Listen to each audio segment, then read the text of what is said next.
ndio anasema piga kura, linda kura yako. Ukiambiwa kaa mita 200, mwambie njoo ukae wewe.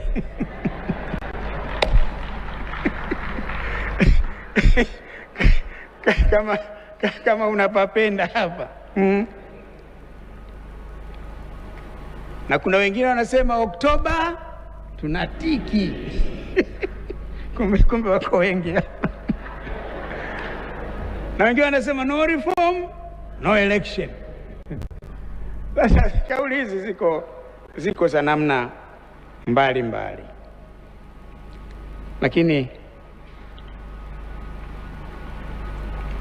jambo la kutia moyo ni kwamba,